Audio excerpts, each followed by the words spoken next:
pour une nouvelle vidéo et il s'agit de mon bilan, première partie du Cold Winter Challenge 2023. Oui, on continue, j'ai 1 année et 3 mois de retard. Enfin, pas tout à fait, puisque le Cold Winter Challenge 2023 s'est terminé il y a 3 semaines à peu près. Ah! Je vais vous présenter donc 6 livres et vous en aurez 7 dans la prochaine vidéo. On commence tout de suite avec Stories from Snowdonia de Jeremy Angelo, paru chez Twinkle Éditions, qui était pour le menu. Que je prenne mon livre avec moi. Stories from Snowdonia, c'était pour le menu marcher dans la neige, vive le vent, lire un livre en hiver ou au pays froid ou voyage. Donc on est totalement dans la thématique, comme vous pouvez le voir.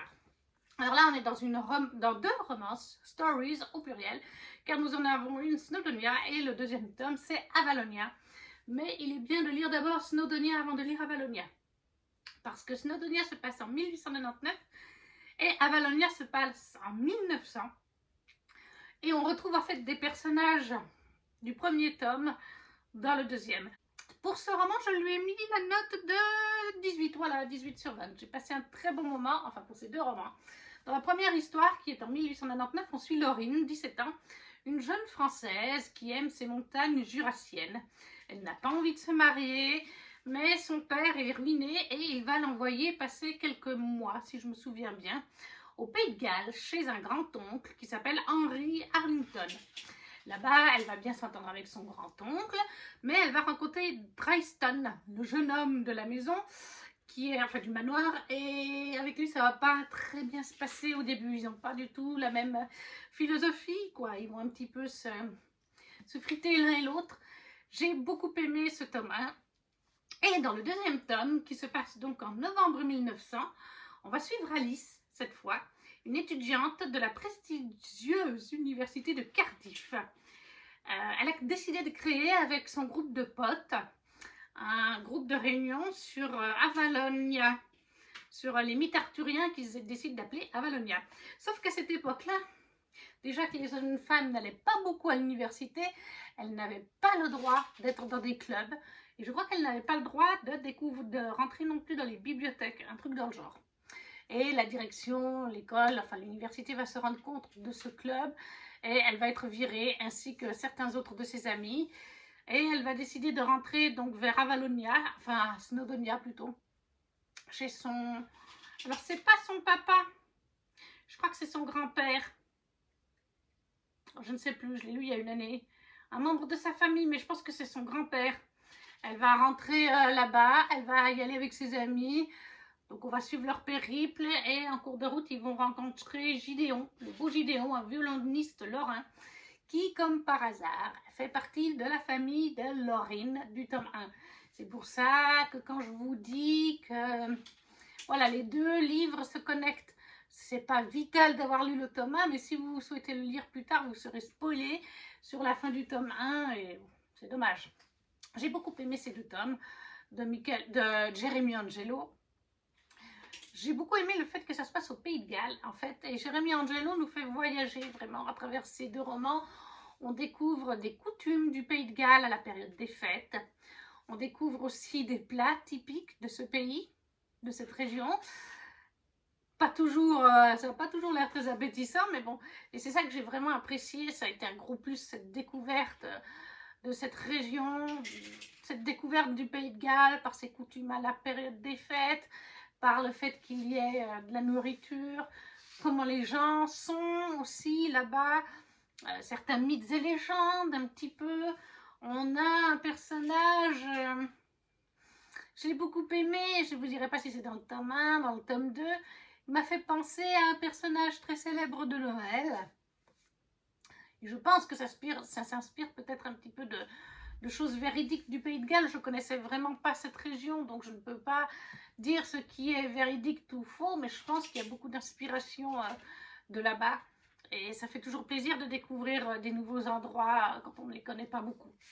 Les romans, c'était aussi très sympathique. J'ai bien aimé le deuxième tome parce qu'il n'y a pas juste de la romance, c'est tout un groupe de potes, comme je vous ai dit. Et on voit qu'ils sont vraiment liés, que ce soit la fille ou les garçons. Ils se soutiennent mutuellement les uns les autres. Dans le premier tome, et ben, la romance, là, c'était vraiment le truc central. Et oui, avec Laureen et Dryston, on a... voilà, ils aiment bien se friter, comme je vous ai dit. Donc, il y a des moments assez sympathiques, assez rigolos. Petit à petit, ils vont bien sûr apprendre à se découvrir. Tout ça, bien sûr, les 2 tomes sur fond de fête de fin d'année. Ça se voit. On était à la période des fêtes, donc c'était vraiment une lecture doudou pour le Cold Winter Challenge, pour la période de Noël. Moi, j'ai passé un super bon moment. La plume de Jérémy Angelo, elle est super fluide. De mémoire, les chapitres ne sont pas trop longs non plus. Je vais essayer de revoir ça. Regardez les en-têtes de chapitre, très jolies. Si je prends le chapitre 5, il fait... voilà, 10 pages. Ouais, même 9, puisqu'il se termine en plein milieu d'une page. 9 pages, donc là c'est pareil, voilà, 12 pages. Donc vraiment, vous voyez, c'est pas des chapitres trop gros. Et ça, j'apprécie aussi quand on a envie de lire un petit peu plus le soir, mais genre quand c'est 5 ou 10 minutes. Et puis qu'on voit que le chapitre fait 3 km de long et qu'on sait qu'on va en avoir pour 30 minutes, genre, et ben forcément, on peut pas le faire, hein. À un moment donné, il faut aller se coucher. Donc ça, c'est bien, la longueur des chapitres. Comme je vous ai dit, la plume de Jérémy est très agréable, très fluide. On est bien immergé dans cette période, qui est les années 1900, on va arrondir, hein. Et on est bien immergé avec nos personnages et dans la période des fêtes de fin d'année. Donc le Stories from Snowdonia de Jérémy Angelo chez Twinkle Edition, 18 sur 20. Une jolie lecture, un joli moment de lecture pour le menu Marcher dans la neige, vive le vent. Une lecture d'hiver, de Noël, tout simplement. Ensuite, j'ai lu La Reine Courtisane d'Anatrice chez Black Ink Edition. Ça, c'est l'édition collector, mais j'ai dans... oui, c'est là l'étage de Anatrice, mais je ne sais plus où est-ce qu'il est. Il y a la version brochée, toujours chez Black Ink. Cette édition, vous ne la trouvez plus. C'était exceptionnellement précommandable pendant quelques mois seulement. Elle est magnifique. Et La Reine Courtisane, je l'avais mis dans 2 catégories sous menu, etc. Je l'avais donc mis dans le menu Magie de l'hiver, sous catégorie Calendrier de l'Avent, un livre dont je n'ai pas lu le résumé. Parce qu'en fait, je l'avais peut-être lu, mais il y a 3 ans, quand Kimi l'a lu en fait. Parce que c'est Kimi qui en a parlé en premier de celui-là et qui m'a fait ajouter à ma wishlist. Et je ne l'ai pas relu depuis. Il était sur ma wishlist, je voulais le lire. Quand je me suis lancée dans Anatrice et la Guilde des Ombres et que je suis tombée amoureuse de sa plume, je savais que c'était une lecture prioritaire que je voulais faire. Et après, Johanna de la Citadelle de mes lectures en parlait aussi. Donc je me suis lancée sans relire le résumé avant de commencer ma lecture, ni quoi que ce soit. Et je savais que ça allait me plaire. Et spoiler alerte, c'est 20 sur 20, un gros coup de cœur. Donc voilà. Mais le deuxième menu où je l'ai mis, c'est... non, je l'ai mis que dans une catégorie. Mais donc oui, un gros coup de cœur, j'aime. De toute façon, quelle Anatrice n'est pas un coup de cœur jusqu'à maintenant? Aucun. Tous ces livres, que ce soit romantasy comme ici, high, dark fantasy avec la guilde, que ce soit fantasy tout court, ouais, romantasy quand même, avec Myrina Holmes, les romances classiques, entre guillemets, dont vous aurez justement une chronique dans la partie 2 de ce bilan. J'aime Anatrice, j'aime la plume d'Anatrice. Anatrice me fait m'envoler, m'emporte, me transporte, me fait vibrer d'émotions dans chacun de ses récits. Et forcément, c'est encore une fois le cas dans celui-là. Là, nous sommes vraiment dans une romantasy qui est liée à l'univers de la Guilde des Ombres. Mais vous n'êtes pas obligé de lire la Guilde des Ombres parce que c'est de la dark fantasy, dark high fantasy. Là, on est vraiment dans de la romantasy. C'est pas aussi violent, il n'y a pas autant de sang. On y voit juste en caméo 2 personnages de la Guilde des Ombres. Ça se passe des siècles, ou peut-être pas des siècles, mais de 200-300 ans avant la Guilde, quelque chose comme ça. Et c'est sur une autre île, parce qu'il y a la Guilde, c'est vraiment tout un monde, hein, l'univers de la Guilde. Et il y a des continents, et il y a une île, et voilà, ça c'est sur une île que ça se passe. Donc c'est pas vital. Pour ceux qui aiment la Guilde, ça fait un clin d'œil. Et puis par contre, dans la Guilde, on a un clin d'œil à cette saga. Mais au-delà de ça, c'est pas vital. Là, on est sur l'île de Symbiose, en fait, où il y a 4 clans, 4 éléments clans, en fait.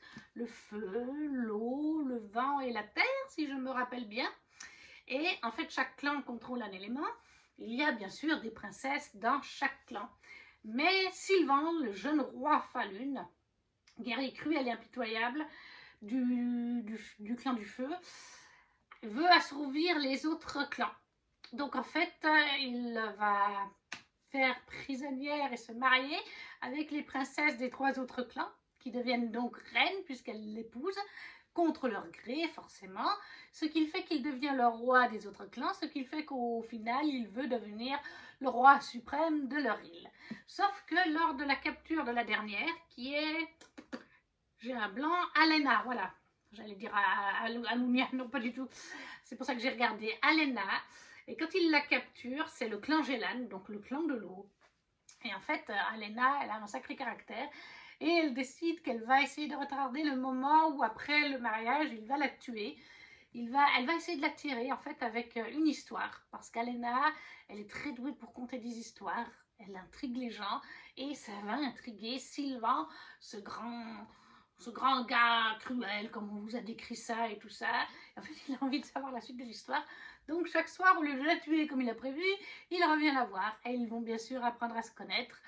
Et il va se passer plein de choses. Et Anatrice m'a encore une fois bluffé par sa plume, comme je vous ai dit, par l'univers. Voilà, là on est vraiment dans de la romantésie pure et dure, si vous aimez ça. J'ai trouvé que c'était différent. Enfin, moi, je n'ai pas trouvé que j'avais lu 20 000 fois ce genre de récit. Après, je peux me tromper, je ne connais pas tout en romantésie, mais voilà, j'ai beaucoup aimé, et j'ai encore aimé une fois, il y a un twist à un moment donné dans le récit, c'est vers la fin, je ne l'ai pas vu venir. Je ne peux pas vous dire quel personnage ça consiste, sinon ça vous spoilerait, mais en fait, Anna est douée pour ça. Je le disais l'autre jour à Johanna de la citadelle de mes lectures, je disais, je trouve qu'Anna est très forte parce qu'elle nous a fait ça dans la Reine Courtisane, elle a fait ça dans Myrina Holmes, il y en a un, oui aussi, bien sûr, dans le tome 1, en tout cas, j'ai pas lu les autres, mais il y en a un. Il y en a un aussi dans Epicure's Temptation, The Twist, l'Astico, je dirais que ça. Enfin, il y a plein de twists dans ces romans, il y en a aussi dans la Guilde, forcément, vous imaginez bien. Et à chaque fois, je me fais avoir. À chaque fois, je ne le vois pas venir. Quand ça a été là, j'ai dit, non, mais je ne l'ai pas vu venir, quoi. Ça m'a retourné l'esprit, je dis, ouh, d'accord. Bien sûr que j'ai aimé la romance entre Sylvain et Alena, parce que bien sûr que chacun cache des choses ou se protège d'une certaine manière, bref. Anatrice, quoi, je ne peux que vous le reconseiller. J'ai aimé les différentes magies, les différents clans. J'espère qu'un jour elle nous refera quelque chose avec eux ou qui se reliera dans l'univers de la guilde sans que ce soit la guilde en elle-même, parce que son univers est tellement vaste, il y a tellement de personnages et d'historiques sur des siècles qu'Anatrice pourrait nous faire plein de sagas ou plein de one-shots dans cet univers en fait. La Guilde des Ombres d'Anatrice, énorme coup de cœur, encore une fois. Romantésie, moi je peux que vous la conseiller, 20 sur 20, même plus que ça. Et ça c'était pour la magie de Noël, menu magie de Noël, sous-catégorie, donc calendrier de l'Avent, un livre dont je n'ai pas lu le résumé. Chez Black Ink, bien sûr, je ne l'ai pas reprécisé. Ensuite, j'ai lu le tome 1 des Dieux du Campus, Léander, de Phoenix BHR et FVSG, paru chez Hugo, format poche maintenant, mais à l'époque c'était grand format. En fait, je les ai lus tous les 4 en e-book, je les ai enchaînés les uns après les autres, tellement c'était addictif. Et j'attendais qu'ils sortent en poche et je les rachète petit à petit en format poche. Alors, Léander, je l'ai mis, voilà, pour le menu marché dans la neige. Patin à glace, sport, personnage athlétique, aventure dangereuse. On était totalement dedans avec le sport et personnage athlétique, puisqu'on va suivre dans ces romans une bande de potes qui sont dans l'équipe de rugby, de football américain, pardon, excusez-moi. Et là, dans ce tome 1, on suit Léander, qui est le quarterback, c'est ça, hein? Oui, le quarterback de l'équipe de football américain. Et il ne vit que pour une chose, pour devenir footballeur professionnel après l'université. Et à côté de ça, on va suivre en fait Nyx, qui est en fait une fille de pasteur. Donc vous imaginez bien peut-être un peu le contexte. Mais Nyx a un sacré caractère. Léander, lui, il ne vit que pour le sport. Il a du mal à vraiment faire la fête. Il l'a fait un petit peu, mais il vit pour le sport et pour les études. Ça, j'ai bien aimé d'ailleurs. Parce que quand on commence le roman, on est à une fête, mais Léander ne participe pas à la fête, même s'il est ultra populaire, même s'il s'envoie en l'air, bien sûr, avec des filles, puisqu'il profite de son statut. C'est un garçon qui fait ses études sérieusement.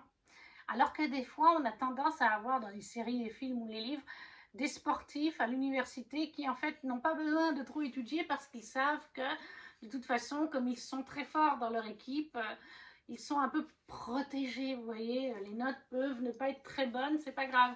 Non, on sent que Leander, il aime travailler. C'est déjà ça que j'ai apprécié dans ce premier tome, ce cliché du gars super connu, etc., dans son université, mais qui est travailleur, vraiment sur tous les plans.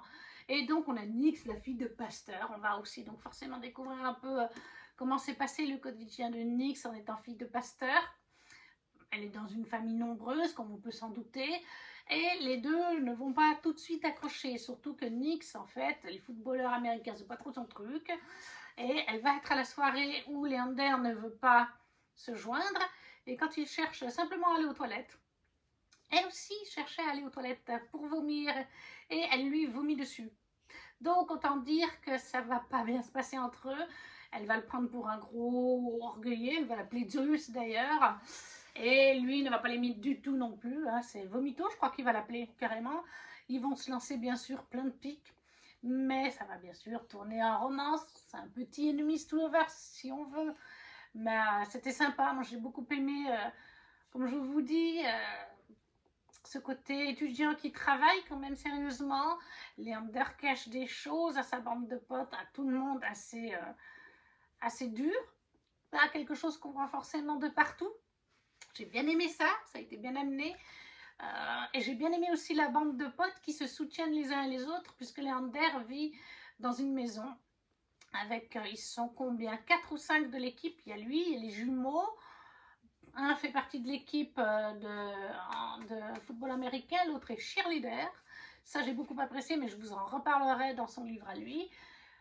Il y a le petit copain de la meilleure amie de Nix, donc ils sont 4, ouais, ils sont moins. Ah, il y en a encore un cinquième, qui a lui aussi un tome qui lui est consacré. Donc ils vivent à 5, si je me souviens bien, dans cette maison. Et du coup, ils sont en fait très soudés, comme on va pouvoir se rendre compte au fil du roman. Déjà parce qu'un d'entre eux, Sander, qui a son tome dans le tome suivant, donc je vous en parlerai plus, mais il faut l'évoquer quand même. Dès le tome 1, on sait que Sander est gay, il l'affiche, tout le campus le sait, il fait partie de l'équipe de football américain malgré ça, il s'assume, ses potes le soutiennent quoi qu'il arrive, ça se ressent déjà dans ce tome 1, et c'est ça que j'apprécie, tout ce côté bande de potes qui vont se soutenir. Leander cache des choses lui aussi, et à la fin, ils vont le découvrir. Lui qui avait peur du rejet, et eh ben, est-ce que, enfin voilà, je ne veux pas vous spoiler, mais pour vous dire, vous vous doutez, de parce que je dis, c'est une bande de potes au top en fait. Et en fait, on en revient des fois, encore une fois, moi j'ai trouvé à la fin de ce tome 1 que c'est ça. Des fois, on a une famille physique de sang, mais des fois, on a une famille de cœur. Et là encore, c'est le cas. Des fois, la famille de cœur est plus présente, elle est plus aboutie et plus belle que la famille de sang en fait. Et c'est tout à fait le cas dans celui-là. Moi, j'ai adoré aussi les pics entre Leander et Nix. J'ai aimé aussi quand Nix se met à le soutenir, à l'aider, parce qu'il va y avoir des embûches sur son chemin. Eh bien, j'ai apprécié qu'elle soit là. Elle est toujours là pour le remotiver, même quand lui perd la foi quelque part. Donc, les Leander, les dieux du campus, le tome 1 de F.V. Estier et Phoenix BHR chez Hugo. Format poche, 20 sur 20, coup de cœur, mais bon, spoiler alerte, toute la saga est pour moi 20 sur 20. J'ai adoré l'écriture des deux autrices. Je ne sais pas comment elle fonctionne. Je ne sais pas, parce que je sais qu'une des deux autrices, F.V. Estier, écrit de l'homo-romance. Elle a plein, je la suis, tout comme Phoenix BHR, mais alors F.V. Estier, elle ne fait que ça. Là, je suis presque tentée de lui prendre des magnifiques collectors qui sont en campagne Ulule actuellement. Je me retiens, mais ils sont magnifiques ces collectors. Ils sont trop beaux. Et forcément, elle a écrit, je sais pas, est-ce qu'elles écrivent chacune un tome? Donc, est-ce que F.V. Estier écrit les tomes LGBT? Et puis, Phoenix BHR, les hétéros romance, ou est-ce que c'est différent? Est-ce qu'elles se partagent? Genre, toi tu écris Leander, moi j'écris Nix. Je sais pas du tout comment ça fonctionne, mais je n'arrive pas à savoir la différence de plumes. Je trouve que ça s'intègre bien, que ce soit d'un livre à l'autre ou dans le même livre. Je ne sens pas. Je trouve que ça s'intègre bien. Je trouve qu'il y a beaucoup de représentations, comme je vous ai dit.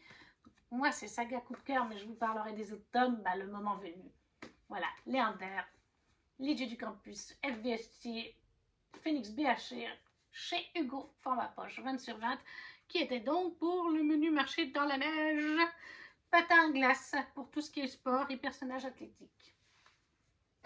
Ensuite, j'ai lu Princess of Souls de Alexandra Christo, que vous connaissez en français, édition Fairyloot, hein, que vous connaissez en français pour Le Royaume assassiné chez De Saxus, qui était une réécriture de La Petite Sirène. Là, cette fois, nous sommes sur une réécriture de Réponse, je ne sais pas si ça se verra, Princess of Souls. Une fille qui est maudite pour l'éternité, un garçon dans une quête de vengeance. Réécriture de Réponse pour lequel j'ai mis, si je ne me trompe pas, que je cherche 19/20. J'ai eu un mini coup de cœur quand même. Il est en anglais, hein, forcément c'est une édition Fairyloot. Je ne sais pas si De Saxus le traduira à un moment donné, mais je dois dire que je l'ai préféré quand même au Royaume assassiné. Est-ce que c'était vis-à-vis de la traduction en français? Parce que je sais que certains ont été déçus. Moi, je l'ai bien aimé. Moi, je pense que c'est parce que j'ai trouvé Le Royaume assassiné assez sombre. Là, c'est pas aussi sombre. Enfin, il y a des côtés sombres, mais on va suivre en fait une jeune fille, Célestra, qui est une sorcière. Oui, elle a un pouvoir magique en fait, comme Réponse. Hein.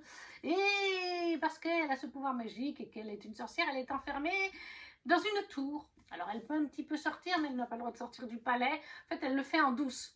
À la différence de Réponse, c'est qu'elle arrive à sortir en douce, mais elle est enfermée dans une tour et sa mère sert le roi, un roi cruel d'un royaume qui cherche toujours à s'étendre d'ailleurs. Et le pouvoir de Célestra, c'est en fait, pareil que sa maman, c'est un pouvoir de génération en génération. Quand elle touche une personne, si elle le souhaite, la personne va mourir, enfin, elle capture leurs âmes. Et on va découvrir plein de choses vis-à-vis du roi, de sa mère, d'elle-même. Qu'est-ce qui va se passer pour elle dans le futur quand elle prendra le relais de sa maman. Et à côté de ça, on suit Nox, qui est un jeune soldat qui a passé des années à vouloir se venger de la mort de son père, je crois, qui est mort à la cour de ce roi. Et en fait, il veut tuer toute la cour en commençant en fait par Célestra. Il a décidé que ça serait elle la première. Et comme par hasard, à cette période-là, la maman de Célestra et le roi vont décider que Célestra va devoir s'impliquer, découvrir comment fonctionne son don, sa maman doit la former, etc. Et ça ne va pas se passer, il n'y a pas juste le fait que quand elle touche, la personne va mourir, c'est plus complexe que ça. Quand elle touche la personne, elle sait à quel moment elle va mourir aussi. Voilà, elle sait à quel moment ça va se passer. Et en fait, pour une raison X ou Y, Célestra va décider qu'elle va vouloir aider Nox à survivre. Parce qu'en fait, la sorcière vous touche, elle va vous dire « Vous mourrez de telle manière, il y a tel décor derrière vous. » Et en fait, le but, c'est que la personne essaye d'éviter cette mort, si elle le peut, grosso modo. Hein. Mais personne ne va l'aider. Mais si elle n'y arrive pas, eh bien l'âme revient au roi. Voilà, mais il y a d'autres subtilités. Il y a quand même un côté un peu sombre hein, avec les âmes et tout ça. Mais eh bien, au final, Célestra va vouloir s'allier avec Nox. Alors qu'au début, et Nox va vouloir finalement s'allier avec elle, alors qu'au début, il voulait la tuer. Parce que Célestra va se rendre compte que le roi et même sa mère ne sont pas le bien, un peu comme Mère Gothel, sauf que là, c'est vraiment sa mère par contre. Donc voilà, on a tout ce côté réécriture de réponse parce qu'elle est enfermée dans une tour, qu'elle ne voit que sa mère, le roi éventuellement et sa servante, c'est à peu près tout. Donc c'est un petit peu ce côté-là, elle est peut-être un petit peu naïve au début, c'est une jeune princesse, c'est pas une princesse, hein, même pas, mais voilà. Moi j'ai bien aimé comment l'univers était construit, j'ai bien aimé ce système de magie, des sorcières, j'ai bien aimé toute l'histoire des sorcières et tout ça, l'histoire du royaume, il y a vraiment toute une intrigue qui lie les sorcières, le royaume et tout ça. J'ai bien aimé la relation entre Nox et Célestra qui se fait petit à petit et pas d'un seul coup. J'ai bien aimé la dynamique qu'il y a entre eux aussi.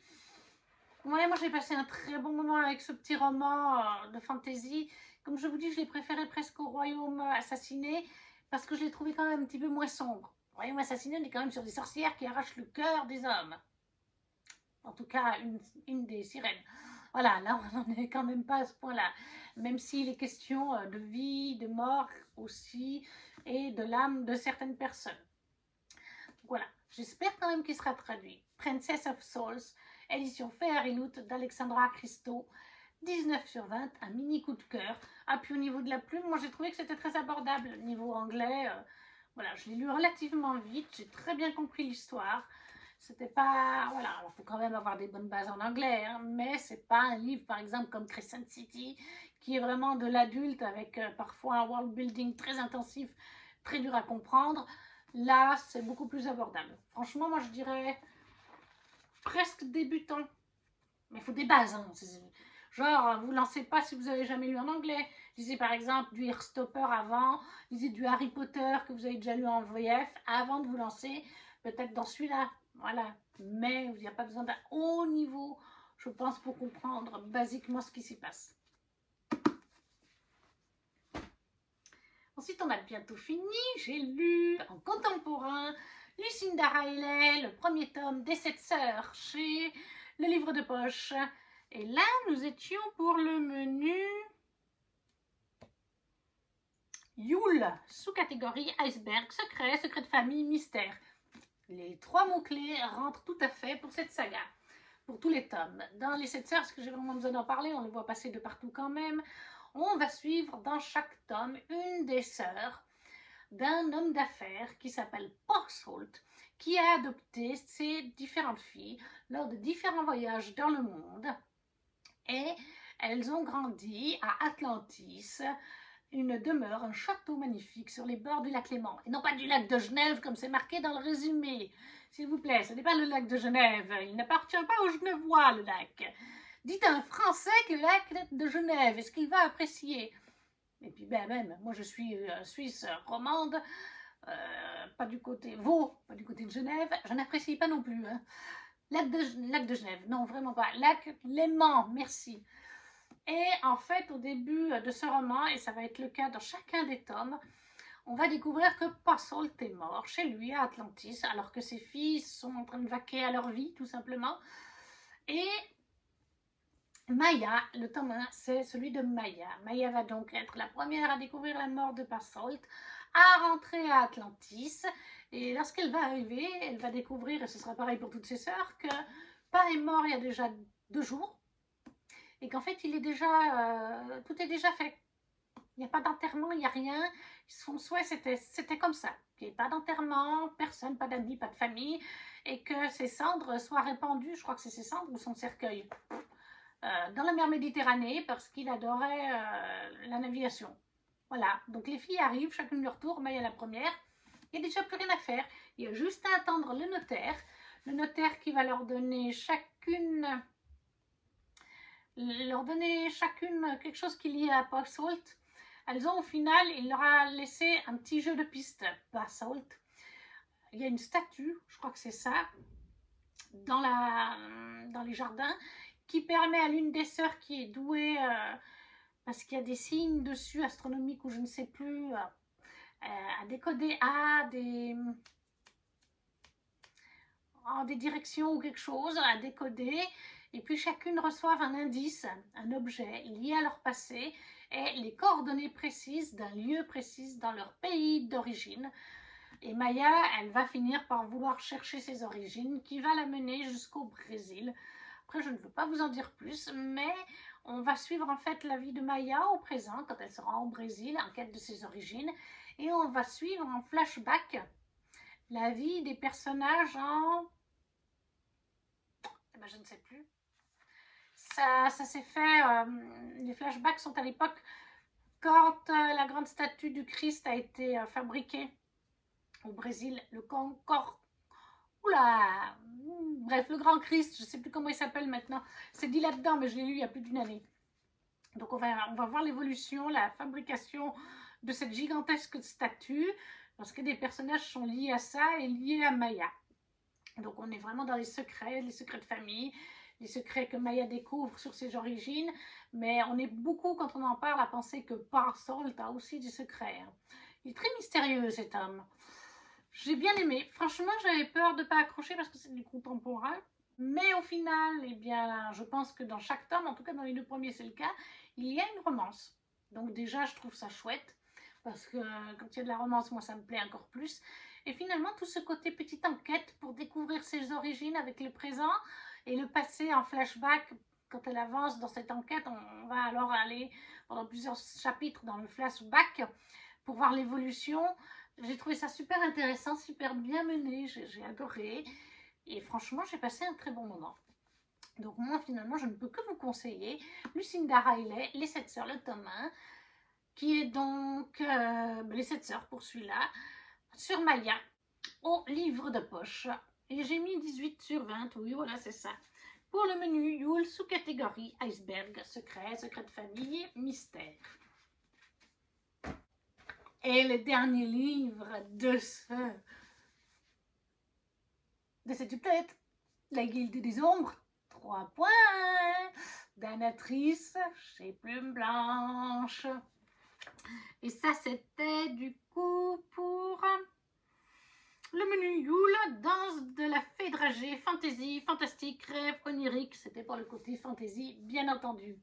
Est-ce que j'ai vraiment besoin de vous parler de la Guilde des Ombres? J'ai l'impression de vous en parler souvent sur la chaîne et en story Instagram ou sur Insta, tout simplement, parce que comme Johanna de la Citadelle de mes lectures, ça fait partie de mes sagas coup de cœur favorites de tous les temps. Alors oui, c'est de la dark fantasy, de la high fantasy, les deux à la fois, avec une petite touche de romance quand même, mais qu'est-ce que c'est pépite.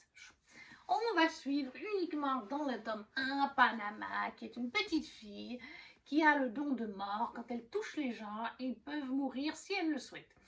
Elle va être intégrée à la Guilde des Ombres, recrutée par ces derniers, qui sont intéressés par son don de mort aussi et par ses capacités. Elle va être entraînée par un certain Kamar, qui est le haut maître de la Guilde des Ombres. Mais ça, c'est une guilde d'assassins, bien entendu, qui sont gérés par des elfides. Des elfides qui sont donc différents des elfes. On a vraiment plein de races dans cet univers. Les elfes, les elfides, des humains, des nains, des dragons, des fées. Oui, oui, il me semble qu'à un moment donné, il y a des fées. Des dieux et déesses avec des créatures un petit peu sombres aussi, si on veut. Et là, c'est le tome 3.1, presque la fin. La guerre est enfin là. On est au pied de la guerre. On a préparé ça depuis le tome 1. L'actrice nous prépare petit à petit les choses, nous introduit les choses, nous pose bien les bases de l'histoire, des personnages aussi. Et là, on est aux portes de la guerre. Panama a fait des choix lors du tome 1. Enfin, le tome 1, la fin du tome 1 l'a mené au tome 2 à faire des choix. Et là, elle assume ses choix à la fin du tome 2 et en ce début de 3.1. À la fin, mais n'en parlons pas, on pouvait se douter vis-à-vis la fin du 2.2 qui était vis-à-vis la tournure des événements pour Panama les siens, qui aurait peut-être le contraire à la fin du 3.1. Parce qu'il faut forcément qu'il y en ait... on ne peut pas toujours avoir des bonnes choses du côté du bien, il faut aussi que parfois le mal puisse évoluer et gagner des batailles, entre guillemets. Donc j'étais absolument choquée par la fin de ce 3.1, pardon, que je crois que j'ai enchaîné direct avec le 3.2 du coup, parce que j'étais là, mais non, Anna, tu n'as pas fait ça, tu n'as pas osé. Et puis sur un autre point, oui, elle a fait autre chose aussi. Là aussi, je m'en doutais. Voilà. Vis-à-vis d'un personnage, je me doutais qu'il y aurait un moment de retournement parce que c'était obligatoire. Mais qu'est-ce que j'aime cet univers. Je peux pas trop vous en parler, c'est le 3.1, mais à part vous dire qu'on arrive à la guerre et que ça se sent de toute façon, la guerre céleste. Mais ouais, c'est dur d'en parler tellement il y a de choses à dire sur cet univers dans sa globalité. Et malheureusement, si on en parle un peu trop, on risque de spoiler sur les personnages, de spoiler sur l'histoire. Mais c'est tellement bien écrit, je me répète, hein, tellement bien écrit, le world building est tellement intéressant, la plume est addictive, les personnages sont tous intéressants. Il n'y en a pas un qui est blanc ou noir, ils ont chacun des moments où ils font des erreurs, des moments où ils vont être plus sombres, des moments où ils vont être plus clairs. Je pense notamment à... je ne sais plus qui est sur la couverture. Je ne sais plus si c'est le personnage auquel je pense ou si c'est une déesse. Voilà, mais il y a un personnage féminin, pas Panama, mais un autre personnage, voilà, qui fait des moments, qui fait des choix parfois aussi pas faciles, qui vont contre ce qu'elle ressent, mais qui sont là pour faire évoluer la guerre. On a le méchant, bien sûr, qui s'enfonce dans son côté sombre, mais parfois il peut avoir un élan. Enfin voilà, Panama fait des choix aussi. Tout le monde fait des choix et je les adore. J'adore l'humour qu'il peut y avoir avec certains personnages. Je ne peux pas vous les citer comme ça sans vous spoiler des noms. Voilà, parce que vous vous direz, oui, bah alors celui-là, il ne va pas mourir avant avant la fin de la série. Ou voilà, il faut que je reste vague, mais ouais, c'est vraiment super bien construit. Alors oui, c'est sombre, oui, c'est dark. Surtout le premier tome au complet, parce que c'est vrai qu'on va avoir une relation amoureuse qui passe mal des fois pour certaines personnes.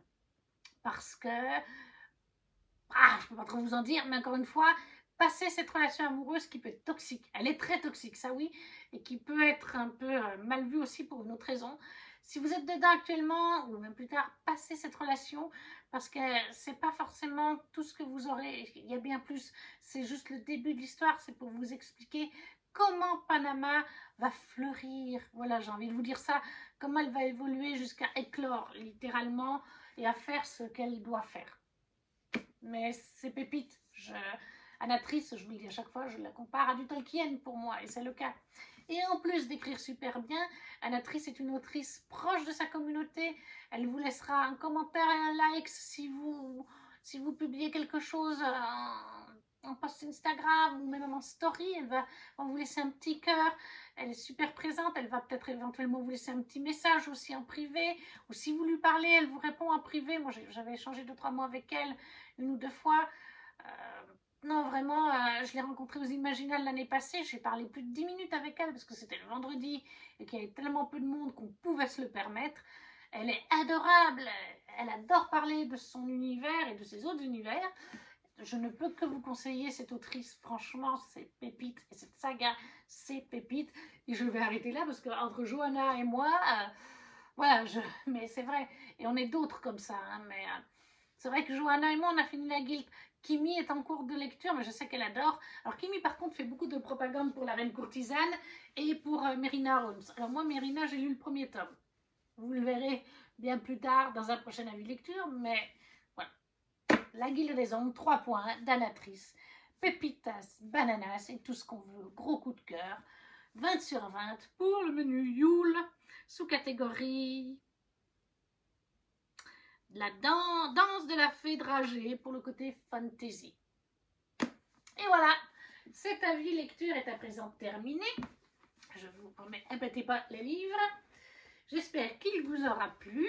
N'hésitez pas à me dire si vous avez lu certains de ces livres, s'ils vous font envie, bien entendu. Si vous ne savez pas quoi mettre, vous laissez un petit emoji, ça fait toujours plaisir et ça soutient la chaîne. Un petit pouce aussi. Et n'hésitez pas à partager la vidéo et nous on se retrouve très vite pour une prochaine vidéo.